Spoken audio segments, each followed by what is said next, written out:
to the inability of the president, as at that time, to take full control of the activities of institutions, persons, and also government agencies, ministries, and agencies alike, which was actually responsible for the obvious level, and I can say to a large extent, recklessness, amongst the appointees and also even elected officers. And it is that we want to really hope that this new government, especially with the character and the pedigree of the person appointed as a national security advisor, that quite a number of the activities of the law enforcement agency, anti-corruption agency, and security agencies will actually be properly coordinated with also accountability, responsibility, and at the same time, wherever it is necessary, people would have to also face penalties for their action. I was expecting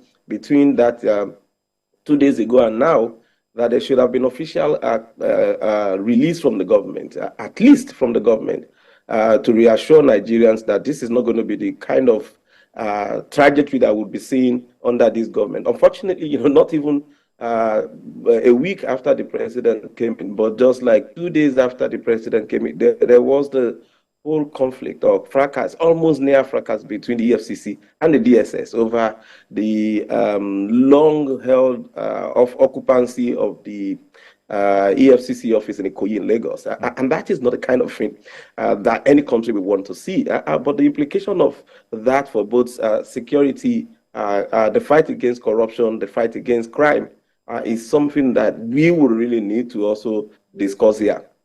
Because this matter, it actually hurts us. There are pictures now from that day. Okay, they've taken them away. It was just for a split second. But people probably use that to be able to remember if indeed there was any chance of them forgetting, because the pictures were quite dramatic. I mean, it actually got as bad as that. It was sometimes all these kind of things might go on, but there will be sort of what is it? Covert. They won't come out like this. But there you have you can see what I'm talking about. So the symbolism, the whole world is watching and was watching on the day this was first broadcast, and we're gonna have to, as you said, not a statement yet. DSS must have had its reasons, but the fact is, people know that there's a certain order, there's a certain process, a certain procedure, and if the DSS went this way and ultimately achieved the aim of rearresting the suspended former central bank governor, what exactly was playing on in there is what people are going to want to know, because the DSS itself can't be. It's not a rogue organization. So why it behaved the way it behaved to just achieve its objective is what a lot of people, and you don't even need to be a lawyer, a lot of people are asking questions. What's the right procedure? Why was there such a tussle? Why did people in government not know these procedures? So to obviate the need for the show that we saw. Yeah, I think it would be important, and so we don't just treat some of these cases in isolation. As much as the display of DSS at that point was uncivil, it is actually condemnable. Like I said, putting it in context, it is becoming really also a challenge for us as a country, especially when you want to hold people accountable. I mean, these would not have happened where it is just an ordinary citizen that is affected or at the center of the issue. So even the correctional service also has a huge amount of blame to actually also take responsibilities for what happened. It is because it is the character of the person that is there. It is because of the level of influence of the person that is at the center of it, which is a failure. The unfortunate thing is the fact that you would have seen, and that for me was originally like a concern, if you look at how people get out of court with bail, and it becomes extremely difficult for them to successfully get prosecuted by the system, either by the court, which would continue to grant adjournment. And I have a very pathetic case involving the Senator Stella Odua, who has been arraigned since 2019, and not until last week was the EFCC able to successfully bring her into the dock to actually also read charges to her. Between 2019, that is going to almost 4 years. And now, what did the judge do? The judge just simply said, okay, right, I'm granting her bail. Not only just granted her bail, she even ordered that the file should be transferred to the Office of the Attorney General. There was no application from the Office of the Attorney General to take over, that prosecution. When you look at some of these experiences, it also really goes down, especially to where you have a law enforcement agency that really want to do the work. We can't also pretend not to know that there would always be conflict, either we like it or not. It cannot be for the altruistic reasons where the two agencies want to do their work professionally, but at the same time, they have different module or they have little different understanding. There might be conflict which would not necessarily lead to tussle. There might be conflict where one agency wants to do the right thing and the other agency is compromised and wants to truncate or frustrate the action and activities of the other agency. And the third one would be where both of them are compromised and acting under some untoward influences to actually deal with the situation. And either of that is not the kind of situation that we wanted. The first one is even still a little bit understandable, where the both of them wants to discharge their duty and there can't be overlapping, responsibilities between them. But these are things that can be properly coordinated. And like I said, I don't see for any reason where the staff of the correctional service, and I'm happy that there was a statement that will be reviewed, would also go into any conflict with the DSS or the tussle with the DSS over a suspect, because the court is still there.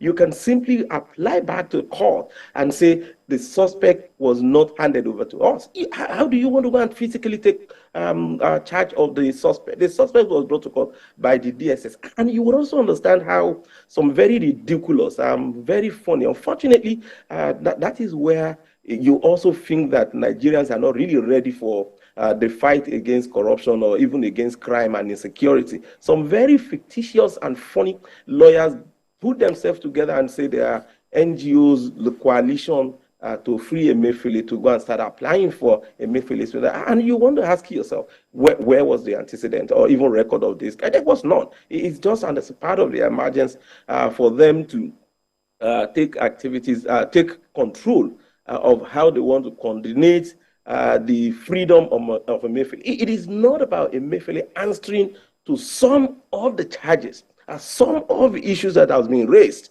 against him. These are not guys that have been known to even champion, the freedom or the protection or the right of the ordinary citizens or some other ordinaries. But this is also targeted. So when you see the campaign that is already been building up around Emefiele, it will tell you, if you're not careful, that within the same Nigeria and also the law enforcement system, you would find Emefiele almost on the street, if not possibly contesting for election come 2027, for the presidency of Nigeria, like he attempted to do in 2023. But the citizens, the other actors, we must allow the institutions to also do their work. And I don't want a situation where a number of stakeholders, the lawyers, the courts, the prison service, would want to also compel other agencies that are intolerant of the level of compromise. I mean, we have people in prisons who are still impregnating their wives when they are actually in custody. You have quite a number. I beg your pardon, Larry. Forgive me for interrupting, Larry. I got to take a break now, but please stay with us. We'll be right back.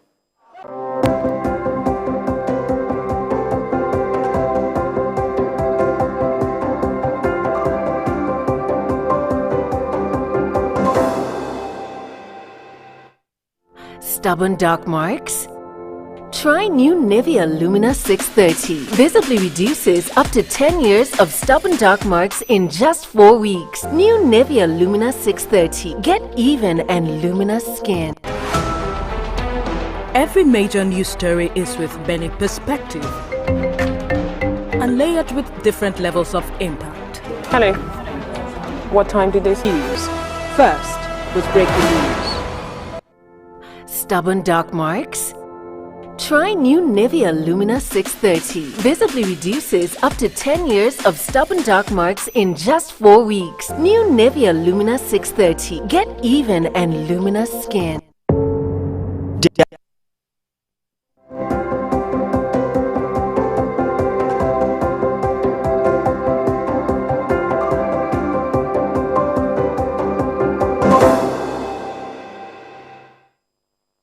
Okay, welcome back. And our guest this morning is Larry Suraj. Mr. Suraj is a security expert, anti-corruption crusader.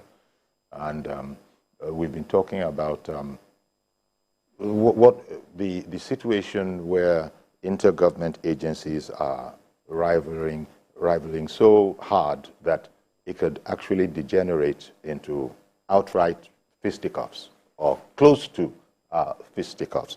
And, Larry, again, you noticed, in addition to all you've said, there was then, but still, since it's recorded, it has happened, people saw it, there seems to be an ominous aspect to it, because some operatives there of the DSS were wearing balaclavas or ski masks or full face masks so that they could not be identified. And you wonder, why? What is going on? How can you have balaclava wearing or full face mask wearing operatives in a court? In a court of law, we're in peacetime, there is no war. So these kind of shows, I just don't know what it is supposed to say. And you don't try to hide your whole face from recognition unless you have misgivings about what you'll be doing while wearing the mask. So there's that aspect too. And we're talking about accountability here and trying to hold people accountable. So it really is a very complex thing. And then, as you pointed out earlier, as we speak, there hasn't been an official statement, never mind official, any kind of statement to my recollection, or any kind of reference to the event one way or the other.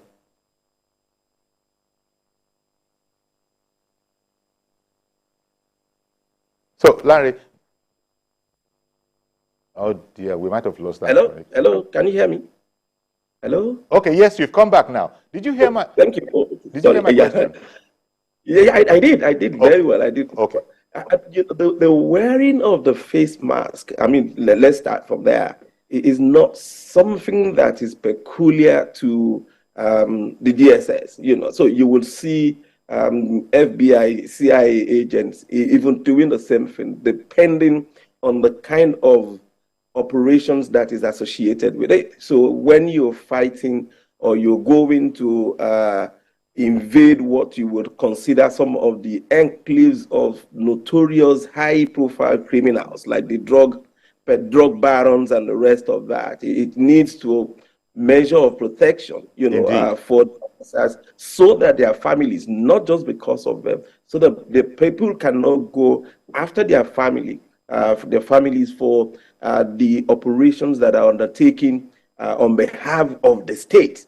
But that is not. So that's the correct use. One can understand that use. Exactly. So that is not when you go to court. That is not when you go with somebody like a Mayfield. This is not like the, you know, I mean, what high-level criminal or security threat to the system that would necessitate this kind of, you know, coverage that is totally wiping away element of accountability for the people that are there. There's no doubt in the fact that the DSS will know each and every of the operatives that was involved if there's a need for them to actually hold them accountable. But the system would never appreciate this under a civilian regime. And the country would not also want to tolerate this kind of level because it gives that sense of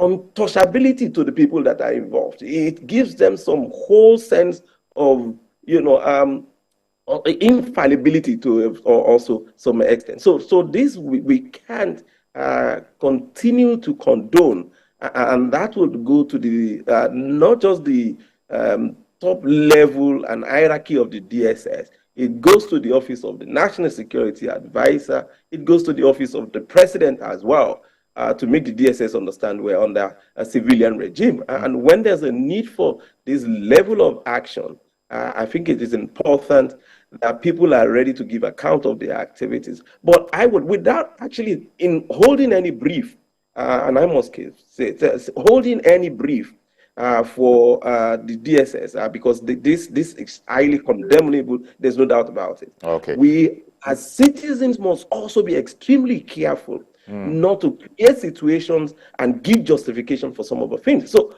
we don't want a situation where, because a suspect is taken to court, people then devise the means of either invading the court without allowing also the court to take, the appropriate full control of the situation, or some threat of the likelihood of freeing the suspect from custody of the law enforcement agencies. So these are very critical when we start creating some measure of impression using the media and all the rest of that ahead when suspects are taken to. So we should allow the institutions of government to actually operate as they are meant to be.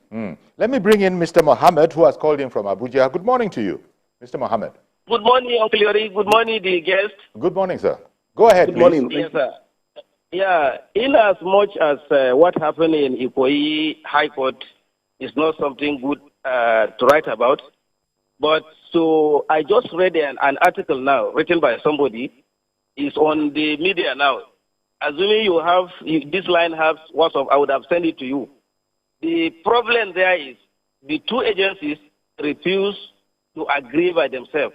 The DSS have a warrant secured from another high court based on the offenses Mr. Emefiele have. Because if you remember, they just charge him on arms and ammunition only.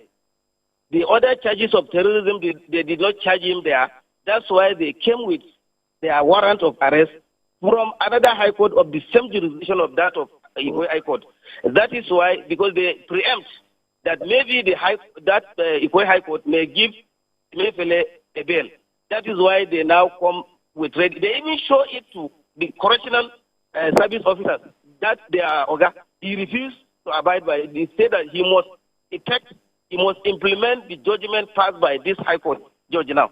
That is what causes the problem. Assuming they agreed, all is suspect. DSS and correctionals, they are federal government agencies. Exactly. Even if they took it to DSS, if they want to collect it from there, they can go to DSS and collect the suspect. Since they have arrest warrants, these correctional service officers, they should have understand. And they say, okay, no problem. Since you have arrest warrant, no problem, let's go. Yeah. And it will solve the matter. All this practice would not have happened. Indeed. Well, thank you very much, Mr. Mohammed. But I think as Larry Suraj was hinting at there, one would expect that intergovernment agencies would somehow have a way of coordinating their efforts. After all, they're all on the same side, I would take a guess, and most right-thinking members of society would also assume that whether DSS, whether the correctional services, all of these people are all on the same side of the law, of upholding the law. And so that's where it gets scary, when balaclava-wearing people are interfering to the ordinary person. That's what it looks like. But you've just explained that some people have been analytical and have been seeing that, look, they're actually moving with, they were actually moving with some instrument that purportedly would have justified their action. Larry, what would be your thought on that line of reasoning? No, just like I said, really, from the beginning, there can only be two, one of three options. Like three of them, the two of them acting in the interest of the state. One of them is compromise. The other is a little bit also doing the right thing, or the three of them are compromised and are actually not acting in the public interest or interest of justice. But if the DSS as another warrant of arrest, and that was from another court. What would have happened simply is the fact that the bail granted by that court is only to the effect of the charges in that court. And if they would need to still have the suspect in custody based on the warrant from another court, except that original warrant was discharged and bail granted from the other court, the suspect is still not yet free to actually either enjoy that bail. And so the correctional service cannot insist on a bail that is also superseded by another warrant of arrest, which has been granted to DSS. So if there are still charges to be answered, and that was why I said it from the beginning, that I think the correctional service will also act differently. I wouldn't want to in any way take it for granted that the correctional service having a suspect like Emefiele in the prison is almost like a pot of soup of people that would be in the prison. So for me, I think we must understand where people and also institutions are operating from before we just conclude that, things are just normal. All right, then. Let me quickly take another break, Larry. We'll be right back. Stay with us, please.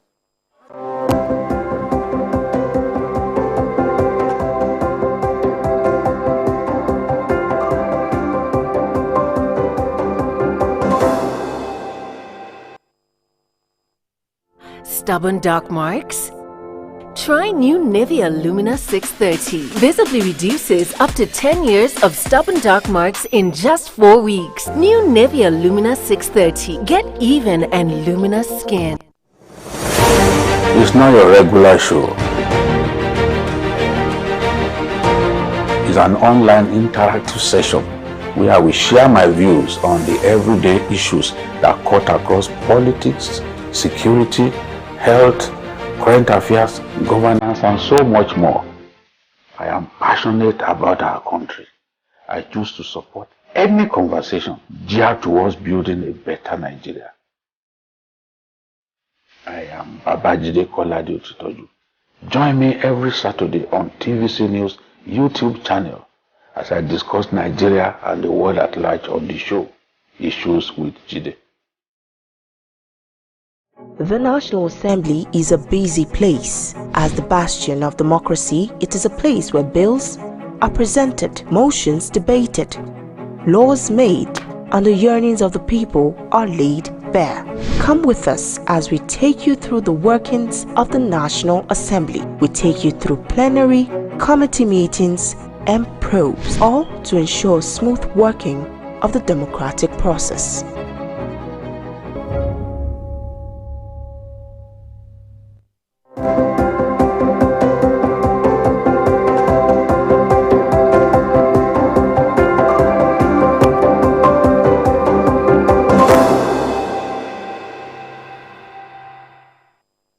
Okay, welcome back, and we're looking at interagency rivalry, such as we saw day before yesterday at the hearing at the High Court of suspended former governor of Central Bank, Godwin Emefiele. Upon being granted a 20 million naira bail, he couldn't actually step out of the court before a power struggle seemed to erupt between the Nigerian Correctional Services and the Department of State Security, DSS. And so we're looking at that, and I'm happy that we have Mr. Dennis Amakre now. Mr. Amakre, as we know, is a security consultant. He's also a former operative in the DSS, or former assistant director at the DSS. Good morning to you, Dennis. Thank you for joining us. Good morning, Yori. Yes.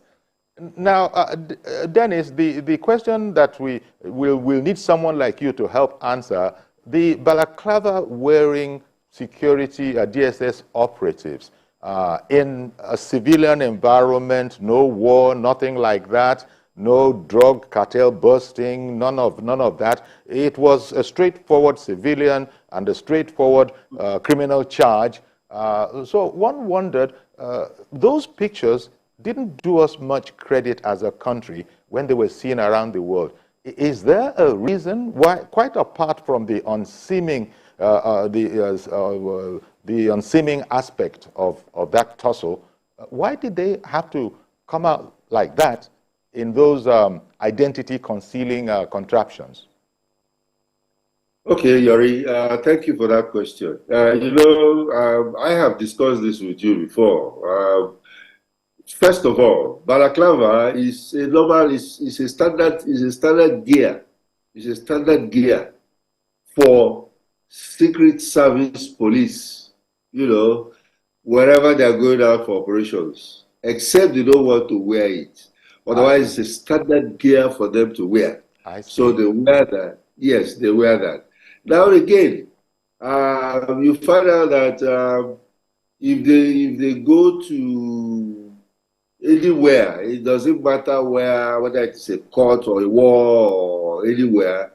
Here in the United States, you find out that the FBI, sometimes when they go to houses, they break into the houses. They have a warrant of arrest or a warrant of search, and they break into the houses wearing balaclava so that you don't later come around looking for who was that person, recognize that person, because they still live in the society, Well, because now that you make that point, okay, I get what you're saying, but again, still staying in the U.S. where you're, reaching us from, there are body cams for police because society wants to know that their law enforcement officers are behaving according to the law. So you will wear a body camera. So whatever the engagement, there is a record of it. But even as you say that the Secret Service over there also do this kind of a thing. But I don't know. Well, I don't know how they do it because you see Secret Service people around the president, for example, no balaclava is in sight. Maybe it's not considered an emergency operation. So that contradiction between the police in a place like that, the US, I think in the UK as well, maybe other places, must wear body cams as they engage with the public. But okay. You see how it will confuse a non-professional. Yes, Yori. Let me explain further. In the secret police, or what we call the SSS or the DSS today, there are different departments. There are people who are called protective services.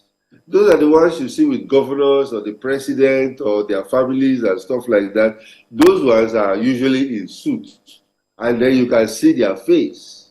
Okay. Now there is another set of people who are going for special operations, and those ones wear balaclava, because they are going for special operations. Okay. So. And then, of course, if you go to their office, you see the people that are normally dressed and walking around the office, which is a different set of people again. And then, of course, there are another set of people you don't even know, and those are the ones under deep cover. Okay. You might even have those in your office. You don't know them. Nobody knows them. Even the DSS don't know them. Okay, so this is the kind of setup that they have. So therefore, the balaclava is a form of a deep cover in the sense that it's not. No, it's a form of just covering your immediate identity. The immediate identity. Okay. Now, what are your thoughts, Dennis? Thank you very much for explaining that about the balaclava and all of that. By the way, I looked it up and I found that at konga.com you can actually buy one for 4,500. So I was looking at wait a minute, you don't even need a license. You don't even need a license to be able to buy this unless if I were to order one, I would just get a response of, do you have a license? Should you be buying this? That kind of a thing. But away from that for a moment. Use it for? Away from that for a moment. This rivalry, it is thought that it could actually cripple the efforts towards fighting insecurity if you can't have two federal government agencies agreeing among themselves, then how can we have hope for the fight against insecurity then? Yes, I think we've already said it most of the time. Even the new security advisor, when he came in, said it, that, he's going to strengthen the synergy between the security forces, the security agencies, so that they can work together. They can work together. It is something. This has been an age-long problem. YORI, if you remember, we have even discussed when the police and army were fighting in Lagos. That's right. Sometimes you have even police fighting police. That's right. Mobile fighting the people in black. So I was not really surprised when what happened in the court happened, because I think the prison people were trying to be very smart about it, and it didn't pay off well. Because, yes, if you listen to the court process, you will hear where the lawyer of Emefiele requested that he would want Emefiele to be in prison custody instead of with the DSS. Now, when the judge was finally granting the bail, he also now added it that they should remand him. Emefiele can be remanded in the prison custody. Yes. Now, before he mentioned that, the superintendent, or what is his rank, the head of the Ikoyi prison, was not there. So it's just like the owl trying to see, and the owl is very, very clever. And they've already discovered that there is going to be a funny thing going on. So, of course, before they know it, the prison head was there with his vehicle to take him, not even with what do you call it now? A Black Maria, because that's what prisons use, but they brought a pickup, so the owl was very, very ready for it, and that's what happened. Okay. Larry, you see, Dennis is not going to say much more than that. But here we have his own expatiation on the subject matter.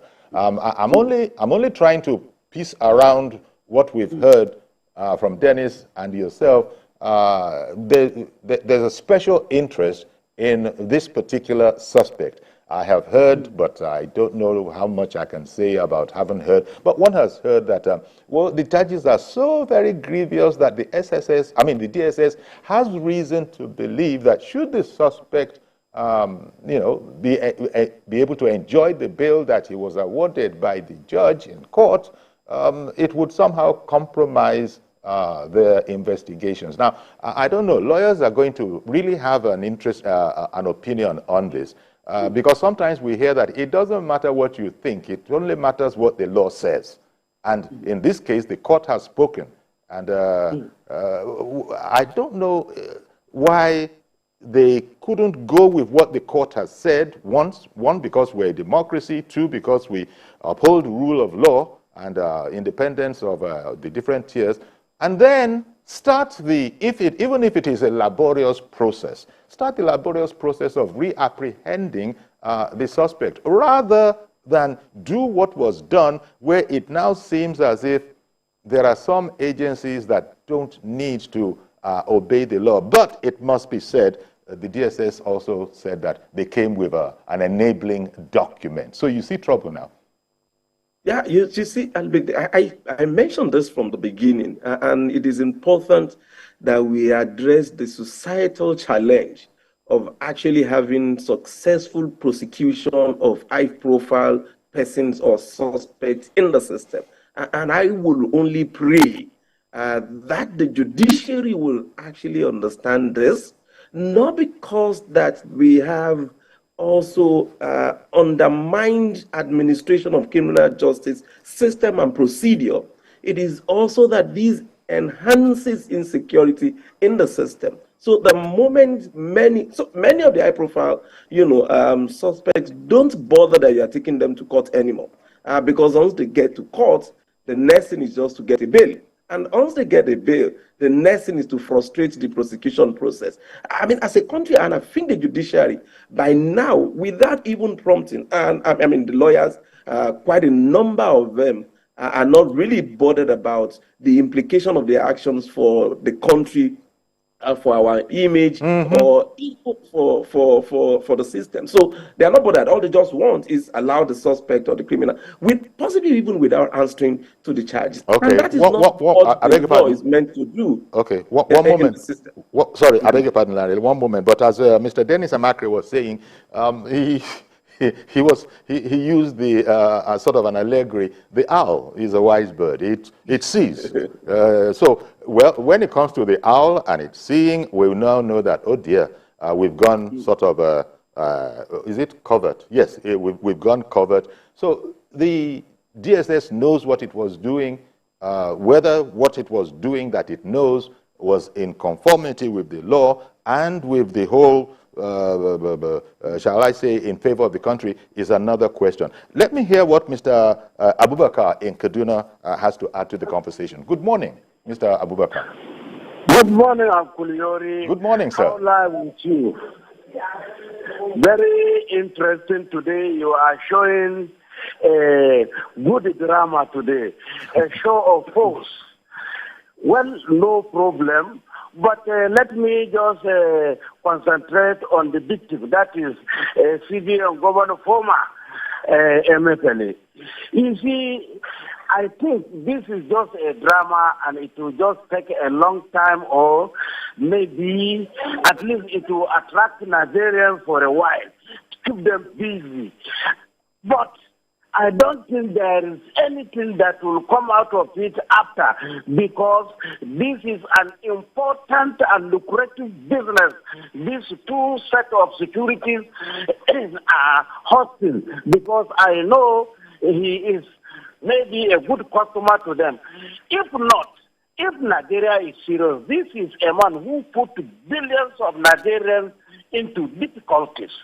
He just introduced a hard time, unnecessary hard time for Nigerians. Some cripple, some die, some business crumble, yet they have nothing to sue him with, or they have no any criminal charge they will nail against him, except only they arrest him with a gun without license. Is it not enough for a man to be hanged with this type of difficulty he put the whole Nigerians into, and they are not talking of that one? We Nigerians. Yeah, but sir, Mr. Abubakar, as you know, the court is going to concern itself with the charges before it. Any other thing that, such as you are adding, if it's not in front of a judge, I don't know that he's going to take those kind of things into consideration. And so we're looking at the law here and how the law operates. And I think what Mr. Abubakar is saying is actually questioning the charges that DSS. Please, okay. Go. Can you just round off, Mr. Abubakar? Thank you. Continue, but round off quickly. We got your point. We will never forget that man. Okay. We will never forget that man. Now this. Okay, Mr. Abubakar, thank you very much for calling in. Now, those are the kind of sentiments that are not going to be relevant to a judge or a court of law. I would like to suggest, Larry, because you came in on it. Yeah, actually, because that's the truth of the matter. Because I mean, it's right to the extent of the charges that are preferred against Emefiele by DSS. But I working with quite a number of the security and law enforcement agencies, and with the experience of some of these investigations and the rest of it, it is not something that comes that easy. I was going to actually allude to one of the most, to the best of my own personal knowledge, most effective collaboration between the DSS and EFCC was when Maina was to be actually repatriated from Niger Republic, when he actually absconded from the country to answer to charges. And when the EFCC got intel that he was in Niger, it took the support of the DSS to not only track him up onto when he moved into Nigeria, but also arrested and handed him over to the EFCC for effective prosecution. So there are some of those areas, but I can tell you, charging Emefiele tomorrow, Nigerians, just like he said, this is the sentiment of majority of Nigeria. You give quite a number of them the opportunity, they don't even want Emefiele to be tried. They want him to just be convicted because of the hardship. Okay. Yeah. Unfortunately, like you said, in the face of the law, it is not the sentiment. No. It has to be the evidence, and that is not what you come by just in this. And it happens in international jurisdiction. Indeed. You will see the arrest of Poppy and the rest of them. You're very right. The problem, Dennis, the problem is that when I say it's a problem, it's a situation around the world, actually, not just in Nigeria. The DSS and its those kind of organizations all around the world, they're not known to be willing sharers of information at their disposal. So that's why I said the DSS knows what it is doing. And perhaps it might be difficult for them to come and now put all of that out in the public space before a judge. But that's where I think it was the president who said in a particular context that democracy can be tough, it can be difficult, but it is the path that has been chosen. And democracy doesn't allow for any of these opaqueness is one of the problems that we have in this conversation. Dennis, I'm going to come to you, but let me bring Tony in. Tony has called in from Abuja. Good morning to you, sir. Well, I lost Tony. So, Dennis, as I was saying, agencies like your former agency, it is not their habit to be sharing information at their disposal. And so this now makes it quite tedious how to know what to think.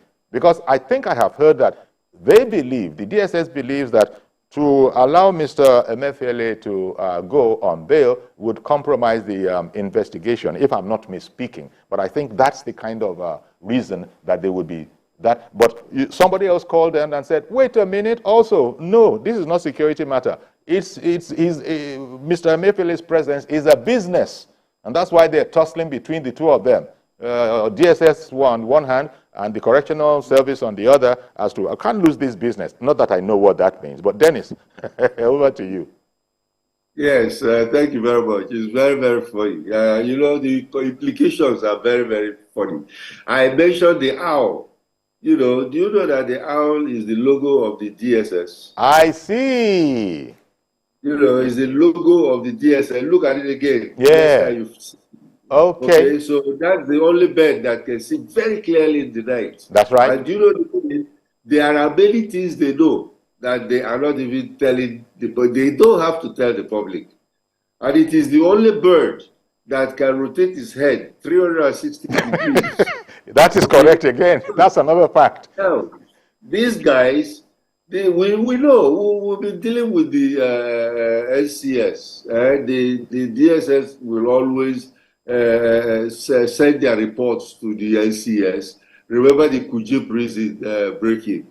The DSS sent them almost 20-something reports telling them about this particular thing, and they were not taking it seriously. Okay?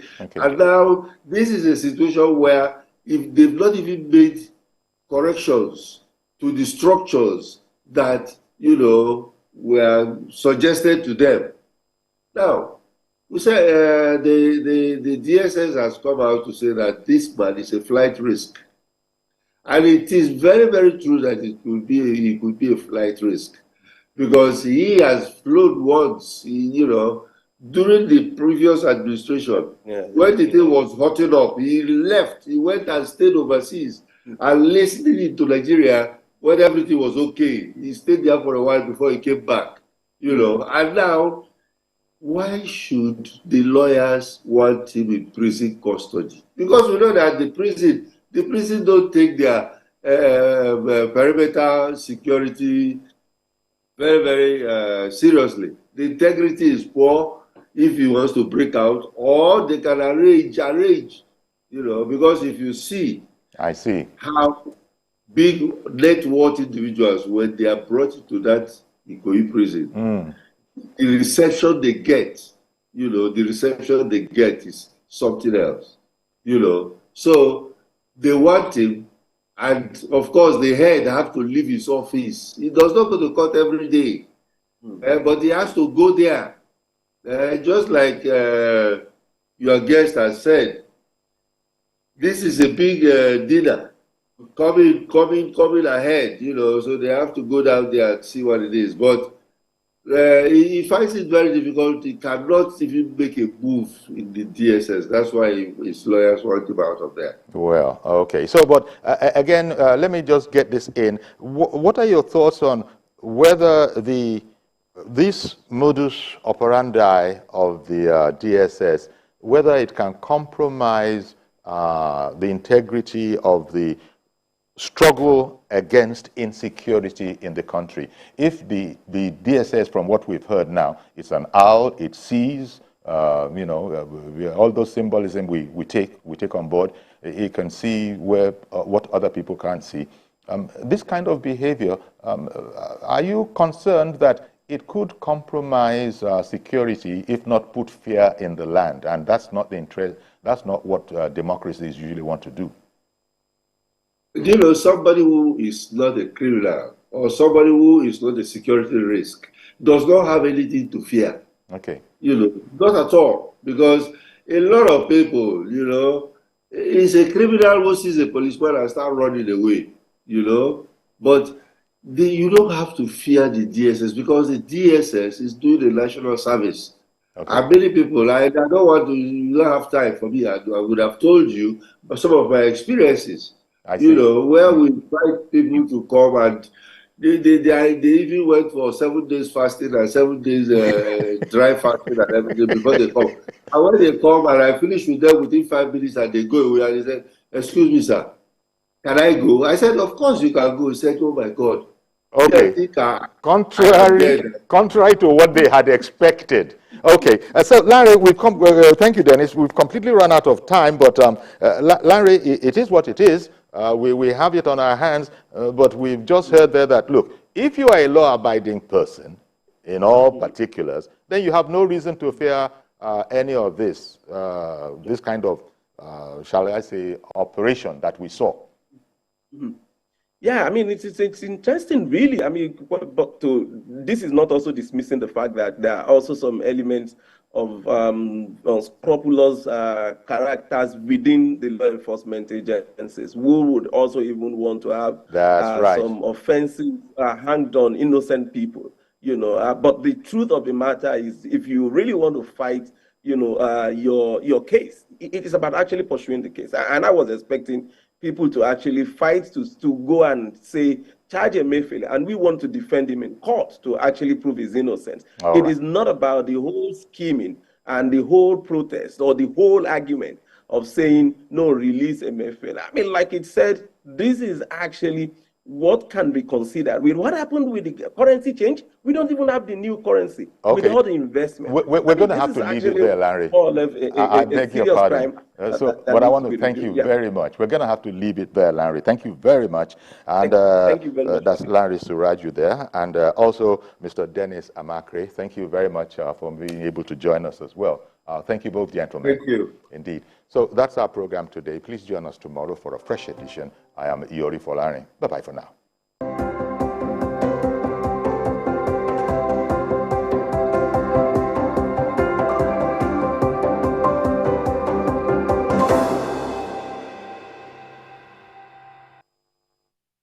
Stubborn dark marks? Try new Nivea Lumina 630. Visibly reduces up to 10 years of stubborn dark marks in just 4 weeks. New Nivea Lumina 630. Get even and luminous skin. The following is a paid presentation by ShopX TV. Do you spend the night trying to get comfortable? Your knees rub bone on bone. Your back and hips ache.